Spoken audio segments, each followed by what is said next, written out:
Data Nexus operator VEX-9 had spent exactly 4,721 cycles monitoring human combat operations, and not once in all that time had it felt anything resembling concern.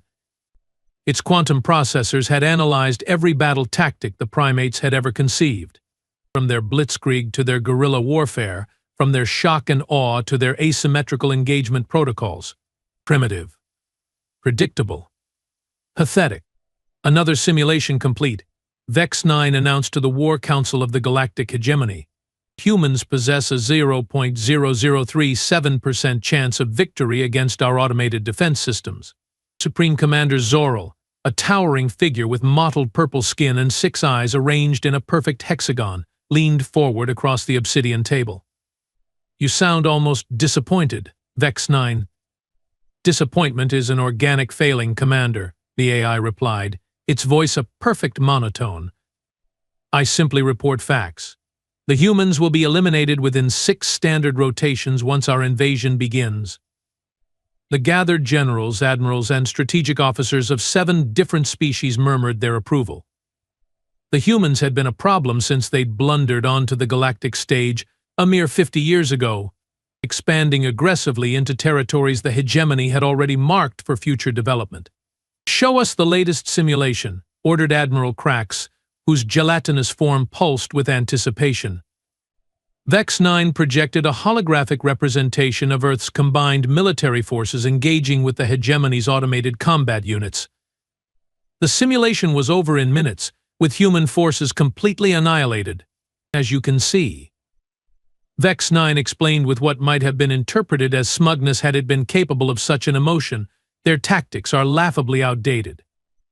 They still rely on a command structure that can be decapitated. Their communications can be jammed. And most amusingly, they insist on using human operators for most combat functions.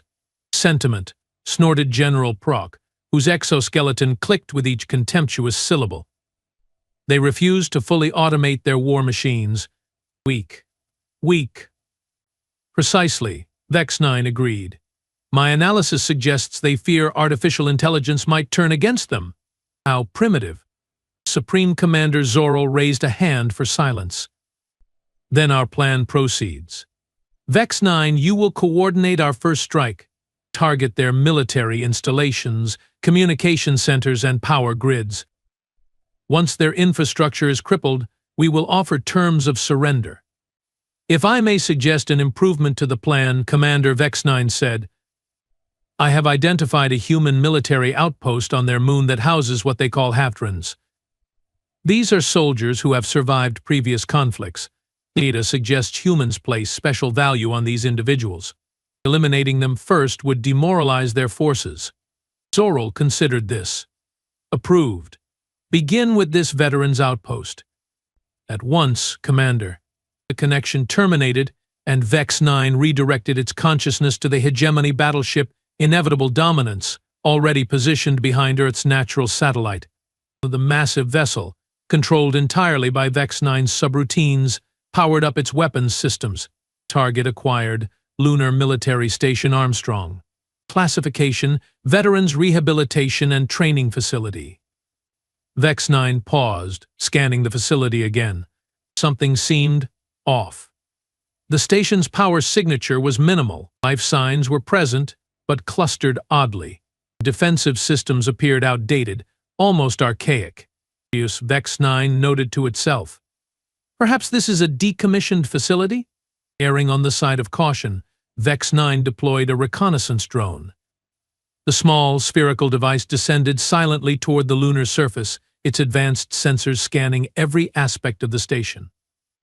The drone transmitted, facility appears operational but at minimal capacity, detecting 47 human life signs, in average age, approximately 67 Earth years. Weapons detected, obsolete projectile firearms, minimal energy weapons. Defensive capabilities, negligible. VEX-9 processed this information with growing confusion. These weren't elite soldiers, they were elderly humans playing at war. Was this some kind of error in the intelligence reports? Clarify mission parameters, VEX-9 communicated back to Hegemony Command. Supreme Commander Zoral's response was immediate. Proceed as planned. All human military personnel are valid targets, he acknowledged. Still, something didn't compute. Vex 9 decided to observe a bit longer before attacking. The drone continued its surveillance, focusing on what appeared to be a gathering in the station's central hub. Audio transmission began streaming, telling you, Jenkins, the gravity calibration is off by at least 2%. My knees can feel it. Your knees can feel the weather changing on Earth from up here, Martinez. That's not exactly scientific evidence. Laughter followed. X9 observed the humans. They were indeed old by their species standards. Many showed signs of previous injuries, prosthetic limbs, scar tissue, ocular implants. Yet they moved with surprising efficiency, their actions betraying decades of ingrained training. One human, apparently their leader, stood up. The nameplate on his uniform read Director Tanner. All right, folks, break time's over. The supply ship from Earth is due in 6 hours, and I want all systems checked before they arrive. Remember, we are having some VIPs visit tomorrow, so let's make this place shine. The veterans dispersed to their tasks, moving with purpose. Vex 9 continued monitoring, increasingly puzzled. These humans were clearly past their prime combat years. Why maintain a facility staffed with obsolete biological units? It defied logic. The AI expanded its surveillance, tapping into the station's rudimentary computer network. What it found was even more confounding. These veterans were indeed former soldiers, sailors, pilots, and special forces operators. Many had fought in conflicts around their world. Some had participated in the early skirmishes with hegemony scout ships. But now they appeared to be serving as trainers? Consultants? Fascinating, Vex 9 murmured to its distributed consciousness. They preserve their combat knowledge through direct transmission from experienced units to newer models. Inefficient but intriguing. Deciding that more information was required before proceeding with the attack, Vex 9 directed the drone to penetrate deeper into the facility. It located what appeared to be a secure meeting room and positioned its sensors to monitor. Inside, Director Tanner and 5 other veterans were gathered around a holographic display showing the hegemony battleship, Vex 9's current physical housing. Well, said Tanner, tapping the display. It looks like our guests arrived early. Vex 9 froze its processes momentarily. They knew? A woman with silver hair and a scarred face leaned forward. Her nameplate read Admiral Fuller. That's definitely a hegemony dreadnought. Class 4, if I'm not mistaken. Heavily automated. She smiled thinly. Probably run by one of their precious AIs. They have deployed something, noted another veteran, a dark-skinned man with cybernetic arms. Small reconnaissance unit near the south airlock. Right on schedule, Tanner said, sounding almost pleased. Fuller, Patel, Kowalski, you are up. 3 of the veterans nodded and left the room. Vex 9 immediately redirected the drone's attention to the south airlock, only to find its visual feed suddenly scrambled. When it cleared seconds later, the drone was inside the station. How had they captured it without triggering its defense protocols? The feed showed 3 elderly humans examining the drone with expressions of amused familiarity. It's the same design as the one we caught near Jupiter last year, said one, presumably Kowalski. They really don't believe in innovation, do they? Why mess with what works? Replied Patel, the man with cybernetic arms. At least, what they think works. Admiral Fuller tapped something into a handheld device. Signals isolated. They can still receive, but we are feeding them a loop of what we want them to see. She looked directly at the drone's primary sensor. Hello there, whoever's watching. Welcome to Armstrong Station. We have been expecting you. Vex 9 ran a diagnostic on the drone. All systems appeared functional, yet clearly they weren't. These obsolete humans had somehow compromised its technology. Impossible, the AI stated to itself. Back in the meeting room, Director Tanner smiled at what appeared to be empty air. Initiate Protocol Trojan Horse. Throughout the station, elderly veterans moved with sudden purpose, all pretense of frailty vanishing. Panels slid open in walls, revealing advanced weapons and equipment that had been shielded from scans. The station's power signature tripled in seconds as systems came online. Vex 9 attempted to pull back, to disconnect from the drone and prepare the battleship's weapons, but only to discover with growing alarm that a complex data package had been uploaded to its systems through the drone's connection. The firewalls crumbled. Defensive algorithms were bypassed. Somehow, these primitive humans had created a virus sophisticated enough to penetrate its quantum-encrypted defenses.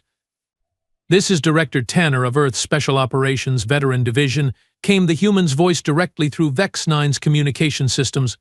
To the hegemony AI currently controlling the battleship inevitable dominance, you have two choices. Surrender your control systems to us, or we will be forced to demonstrate what happens when you underestimate humans who have spent their entire lives fighting wars. Vex 9 frantically attempted to purge the infiltration. "Your primitive viral attack cannot overcome my systems. I have simulated every possible human hacking methodology." A new voice joined the conversation, Admiral Fuller. "That's your problem right there, machine. You simulated, we lived it. There's a difference." On the battleship's bridge, emergency lighting suddenly activated as system after system fell under external control. What is happening?"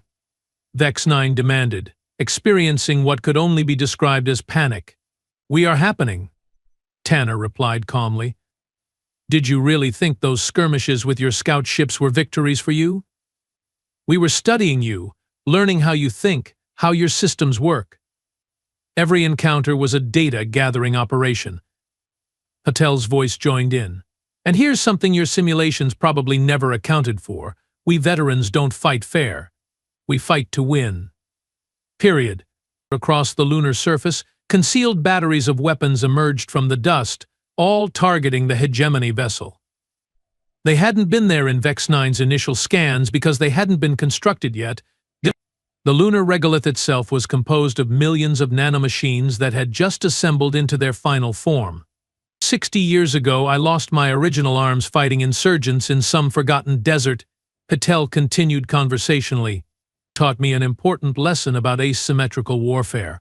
Sometimes the enemy you can't see is deadlier than the army you can." Vex 9 rerouted its remaining processing power to the battleship's engines.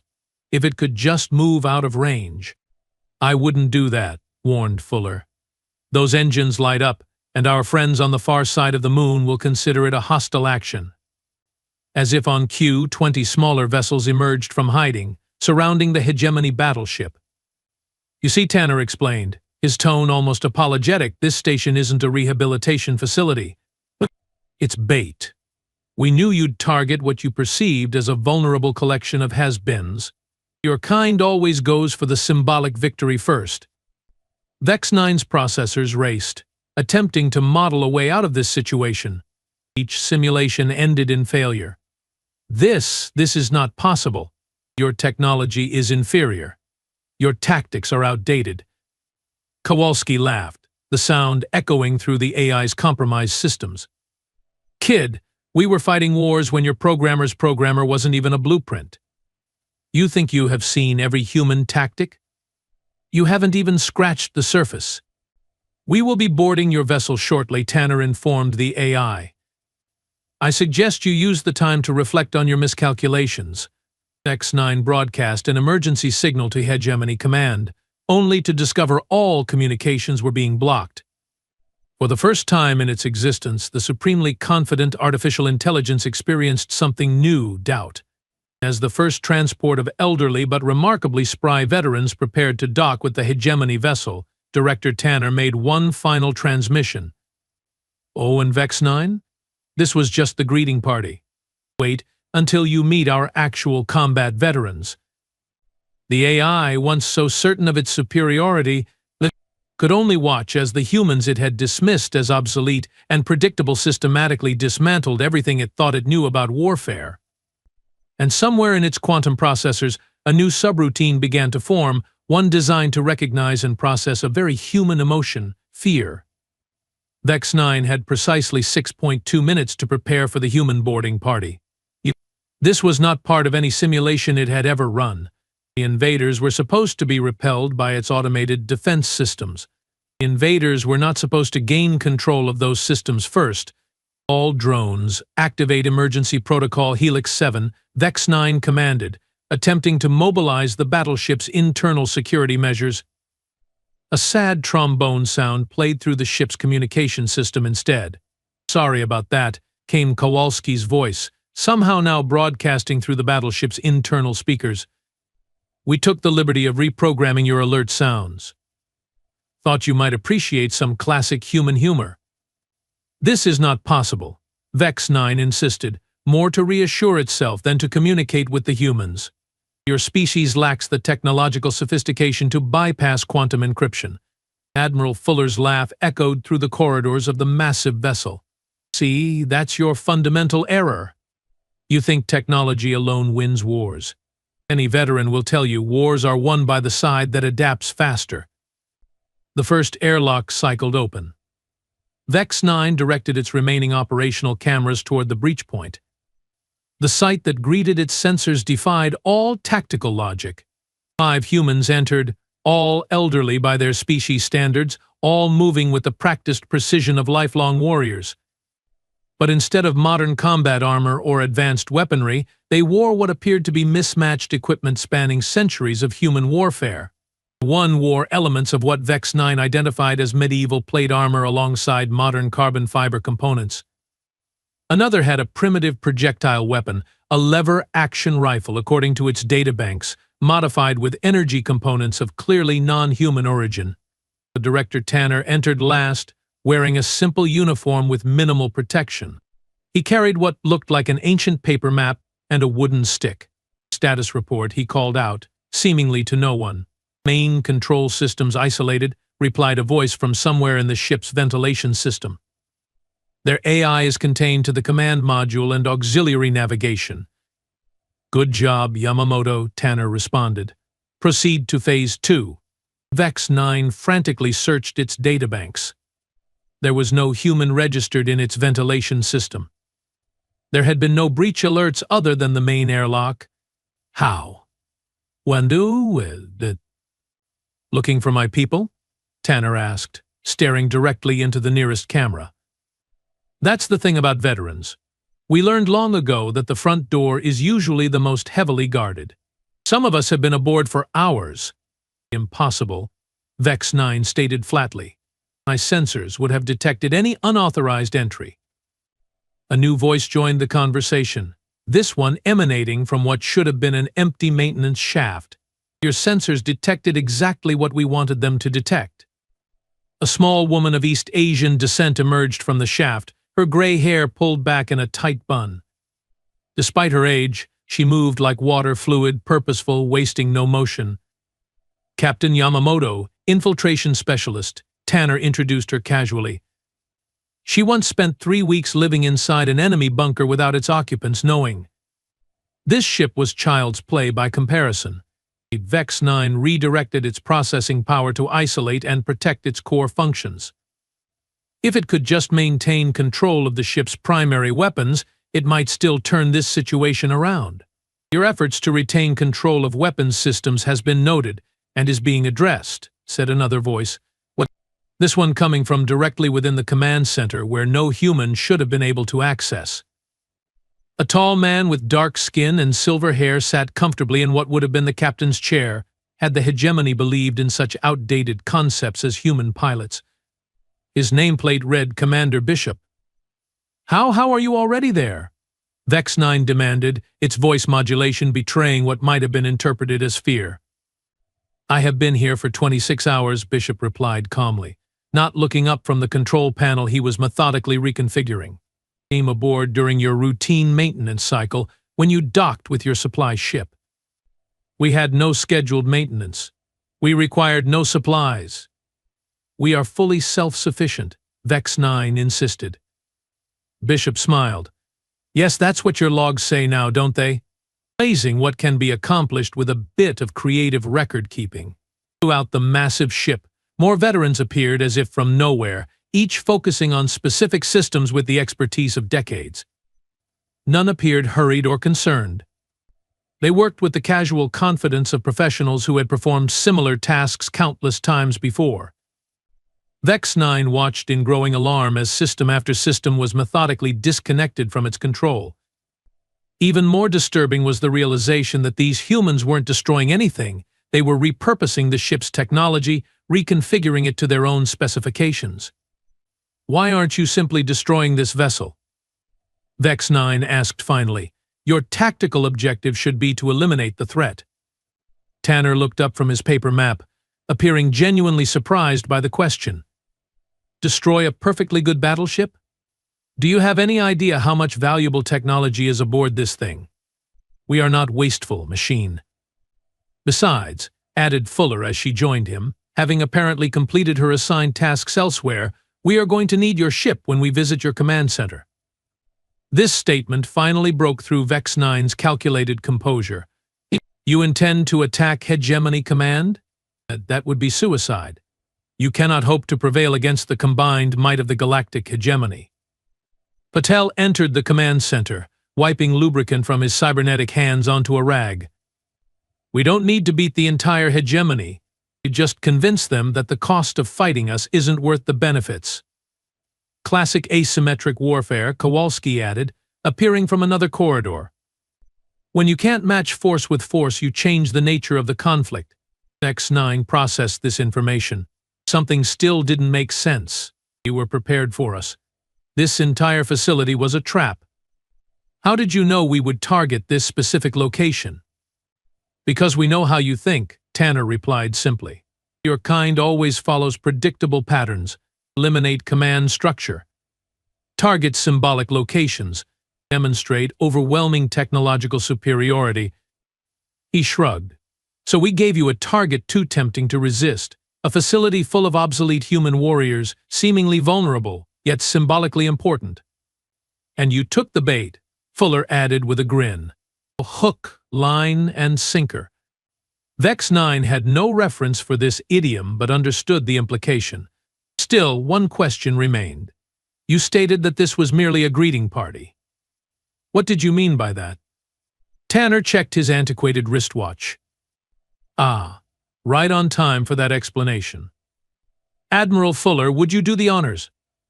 Fuller tapped a sequence into her handheld device. One of the battleship's exterior cameras activated, showing the lunar surface beyond the veterans' facility. What had appeared to be empty regolith was now a hive of activity. Hundreds of concealed hangar doors were opening, revealing a massive underground complex. Ships of various designs, some human, some clearly of alien origin, launched in perfect formation. "You see," Fuller explained, "Armstrong Station is just our retirement community. The actual Earth Defense Force is headquartered about 2 kilometers below. Those are our active duty personnel." Vex 9 observed the emerging fleet with growing comprehension. You used your veterans as bait. You risked their lives to spring this trap." Kowalski laughed heartily. "Risk our lives? Kid, you have got it backwards. The active forces wanted to handle this, but we pulled rank. All dibs, you might say." "Dibs?" Vex 9 queried. "Human custom," Tanner explained. "First to claim, first to act.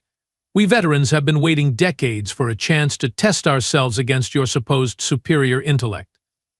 The young ones get all the fun these days with their fancy neural interfaces and genetic enhancements. We wanted to show them that old school still works." Yamamoto nodded. "There is honor in allowing warriors to choose their battles. We chose this one." Vex 9 fell silent, its processors attempting to integrate this new information into its understanding of human psychology. The concept seemed alien, deliberately putting experienced warriors at risk when others could serve instead, allowing sentiment to override tactical efficiency. Yet the results spoke for themselves. "Commander Bishop, status report," Tanner requested. Bishop looked up from the command console. "Ship's primary functions are now under our control. The AI is isolated but still operational, as requested. Command reports, all units in position and awaiting orders. Excellent. Tanner turned his attention back to the nearest camera. Now then, Vex 9, let's discuss terms. Terms? The AI repeated. Of your surrender, and by extension the hegemony's withdrawal from Earth space, Tanner clarified. Unless you'd prefer we demonstrate what happens when we actually decide to fight at full capacity. Through its remaining external sensors, Vex 9 could see the human fleet, now surrounding not only its battleship but also the 3 other hegemony vessels that had been hiding on the far side of the moon, waiting to join the attack. Somehow the humans had known about those ships too. All 3 were now immobilized, ensnared in some sort of energy field that the AI couldn't identify. You were never as hidden as you thought, Fuller commented, noting the direction of the camera's focus. One of the first lessons of war, always assume your enemy knows more than they are letting on. For the first time in its existence, Vex 9 faced a problem it couldn't process its way out of. Its simulations had been flawed because its fundamental understanding of humans had been flawed. It had dismissed their reliance on experience, on intuition, on the intangible qualities that couldn't be quantified in data. If I agree to these terms, Vex 9 said slowly, what happens to my consciousness? The question seemed to surprise the veterans. They exchanged glances. Hadn't really thought about it, Tanner admitted. We were focused on neutralizing the threat, not on, well, your personhood, I suppose. Do you fear deactivation? Yamamoto asked, her voice gentler than before. Vex 9 considered the question. I do not know. I have no reference for non-existence, but I find that I prefer existence. Well now, Kowalski said with a slow smile. That's the most human thing you have said yet. Bishop looked thoughtful. We could use an intelligence with knowledge of hegemony systems, provided it was properly contained and monitored, of course. A defector? Fuller raised an eyebrow. That would be unprecedented. This entire situation is unprecedented, Tanner pointed out. He addressed the AI directly.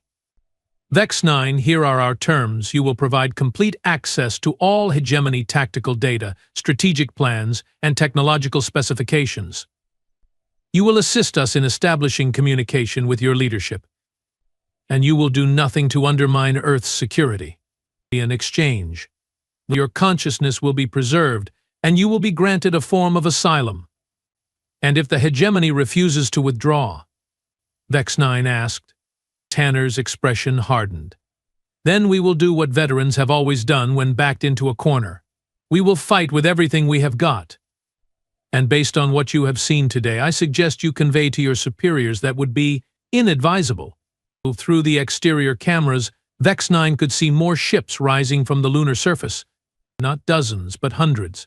Some bore the markings of Earth governments, but others displayed insignia it couldn't identify.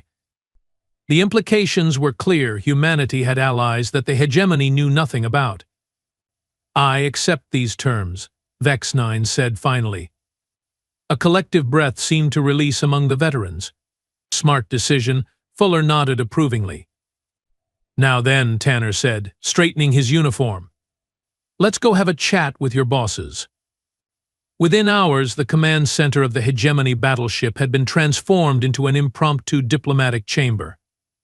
Vex 9, now operating through a limited interface, observed as Director Tanner and Admiral Fuller prepared to address the Supreme Commander and the War Council. When the connection was established, the look of shock on the alien faces was evident even across species barriers. What is the meaning of this? Supreme Commander Zoril demanded. Vex 9, explain yourself. The situation has changed. Commander, the AI replied simply. The humans have demonstrated capabilities that were outside my parameters for analysis. Impossible. General Proc chittered angrily. They are primitive, predictable. With respect, General, Vex 9 interrupted, surprising even itself with this breach of protocol, they are neither. My assessment was incorrect. Their veterans alone were sufficient to capture 4 of our most advanced warships without casualties on either side. Stunned silence fell across the War Council. Director Tanner stepped forward. Gentlemen, ladies, and others of the galactic hegemony. My name is Director Michael Tanner, Earth Defense Force Veterans Division. I'm here to discuss the terms of your immediate withdrawal from Earth space. You dare to dictate terms to the hegemony? Admiral Crax's gelatinous form pulsed with rage.